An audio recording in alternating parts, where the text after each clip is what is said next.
Hi guys, this is Brian out here in the shop. Sorry it's been so long since I've posted a video. Things have been pretty busy around here, but I recently got this axe done and it's pretty unique, so I wanted to share it with you guys. Um, this is probably the oldest axe I've ever worked on. I believe it's a Celtic axe. It's a single piece construction. Um, it's got a wedge socket type fit to it. So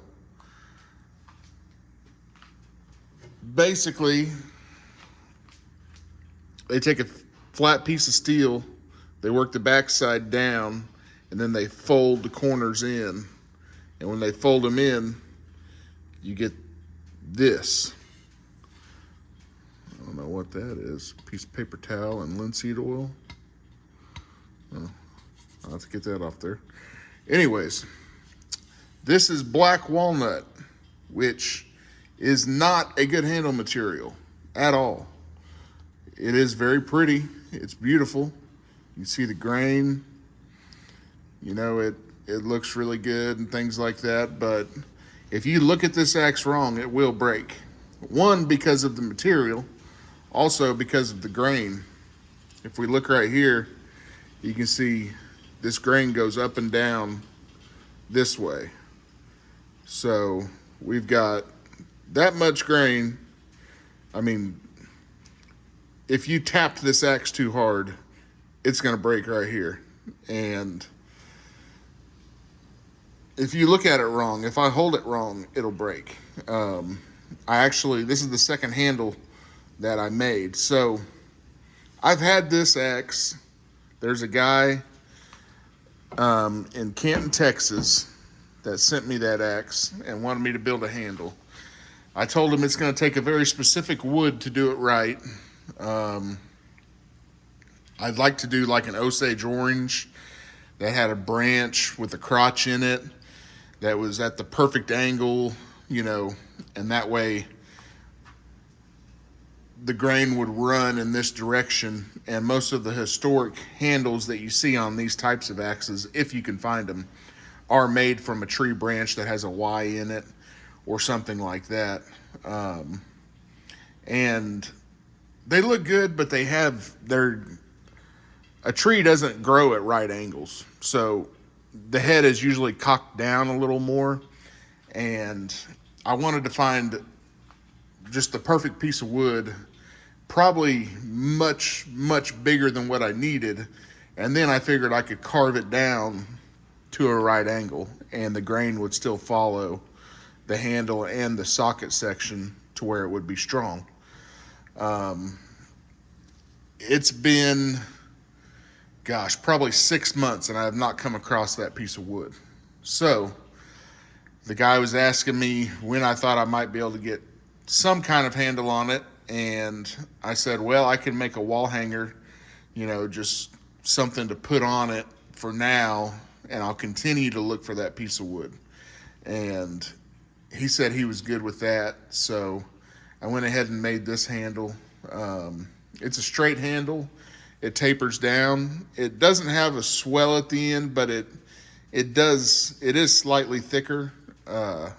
You can feel it just a tad bit, but I wanted to put some of my own style kind of in it, so I made this nice sweeping back right here, and then I did some relief carving along each side of the head right here.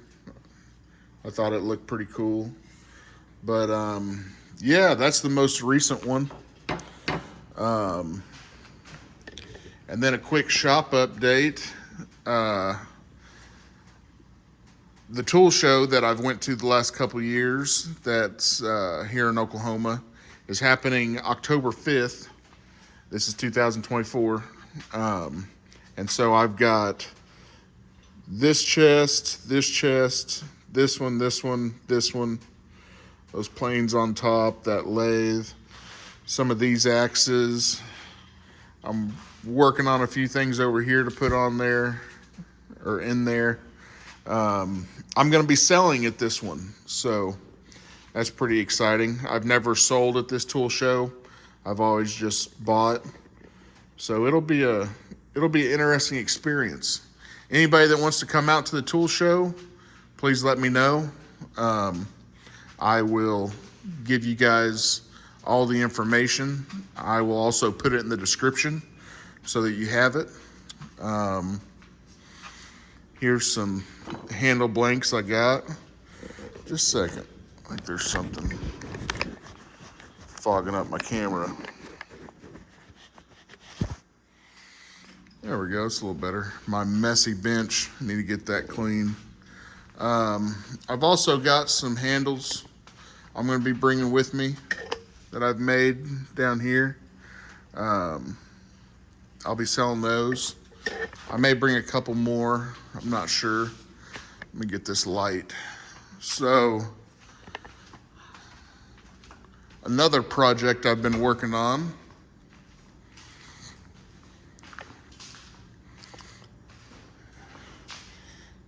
Axe bell. Sorry for the echo in here. But my buddy had one of these. It was an original store display for Montgomery Wards. It cracked on the top. Here's the top over here. This whole thing was made out of pine and it was nailed together. So he asked me if I could fix it. And I said, of course, if I can make a template out of it.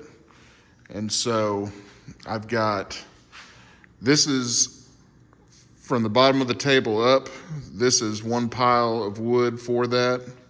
You can see right here, I got all my pieces laid out. I just got to start cutting. So this is going to be one.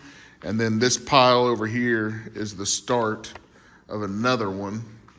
So that's black walnut also. I'm hoping I can get that finished somewhat soon, but it's hard to get things done. I've made some recent acquisitions. One thing we've added to the ranch here is a little rabbit. He's been doing good. I got this planer. It's a 12-inch planer. It's got a 1.5 horse motor with it. It is very cool. I had to rewire the motor to get it to spin the correct way. So I don't think that motor actually came with this planer, but it works great. There's a lot of gears and chains and a lot of stuff going on. This is a Foley, or actually, I'm sorry, it's a bell saw planer. Foley's a company that ended up buying bell saw at some point. And this cover down here on the ground, it goes on top of that. But it works very well. I need to get some new blades for it, or irons, or cutters, whatever you want to call them.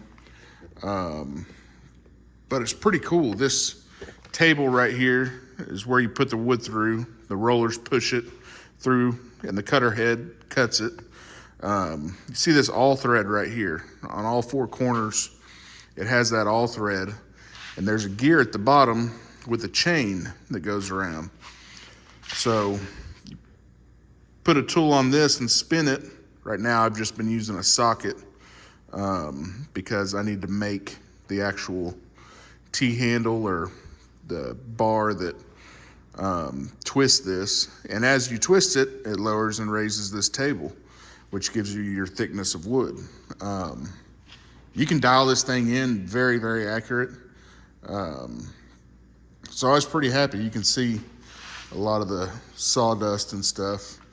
I think I've been taking pretty big cuts with it. I need to take much smaller cuts, but whenever I get the new blades on there, it should work a lot better. Also, this table saw, this is a Delta table saw. Real quick. So the handle that turns this is similar to like this old speed wrench.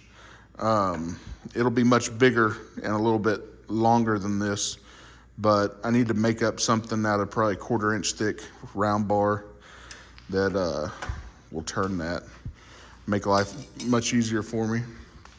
But yeah, I got this table saw. It's pretty nice. It's actually got a tilting table on it instead of a tilting arbor, so that's interesting.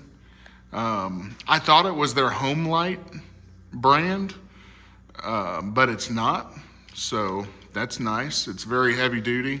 It's got brass bushings in it. Pretty cool machine. And it's got the Delta fence with their guide system and everything, so that was nice. This is a big box of junk. Also, this vise right here, I just finished getting it de-rusted, taken apart, and probably 90% there. I need to make a pin for this, for the swivel lock, and then I need to make a pin to put in the swivel jaw. This is my first ever swivel vise. It's a Rock Island.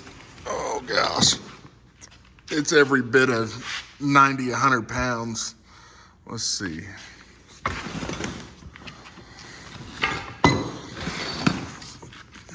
Yeah, Rock Island number 156. So this is like a carriage maker's vise, I've heard it called, or a sheet metal vise. Has these really tall, flat jaws. I've never seen one with these style jaws that was a swivel base. You can see, or a swivel jaw. So this would have come with the pin. The pin's not there anymore, but you pull the pin out, and then you can hold triangle shaped objects or just misshapen objects, anything with a taper. Very, very cool. So I'm excited about that.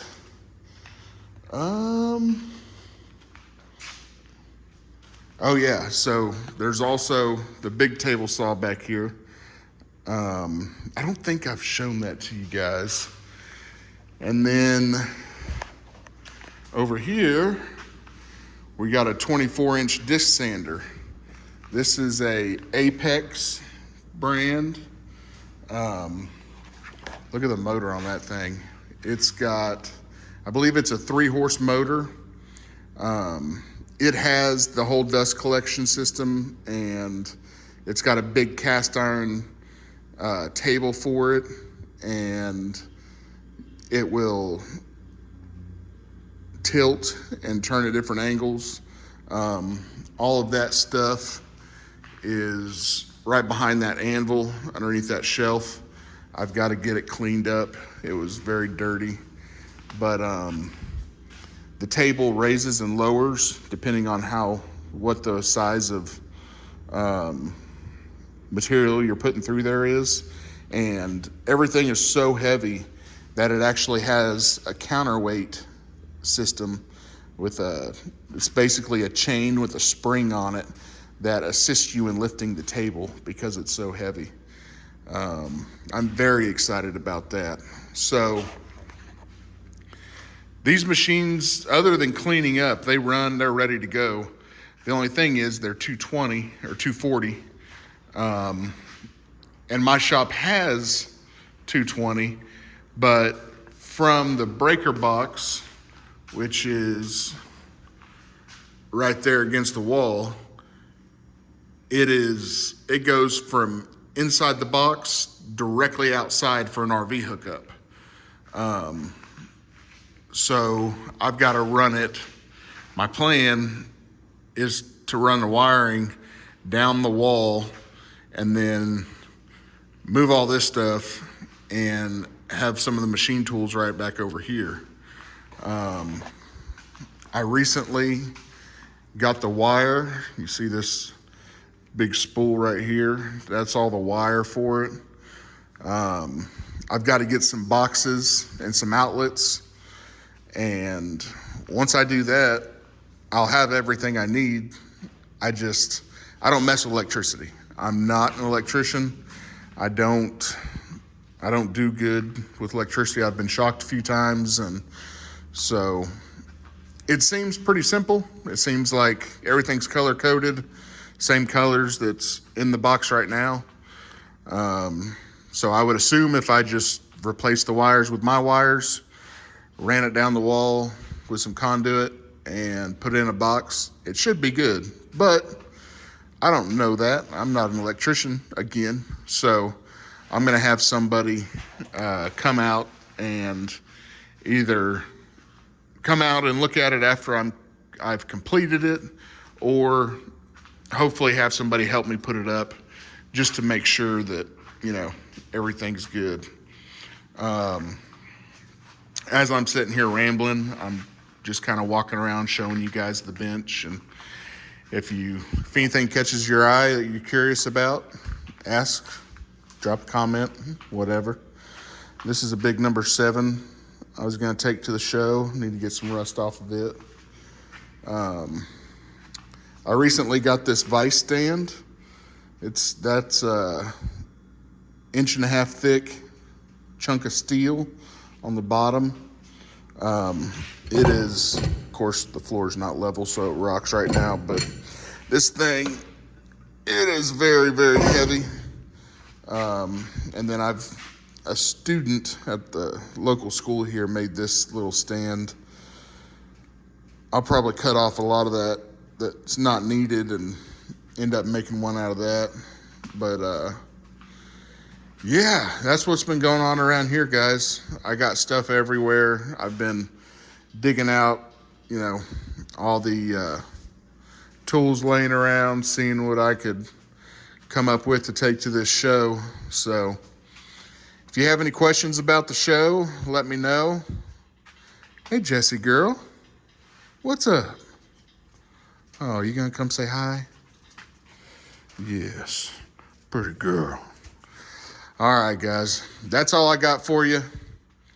Try to get out to your shop, have some fun, be safe, and I'll try to get a video out a little sooner next time. But thank you again. Have a good one.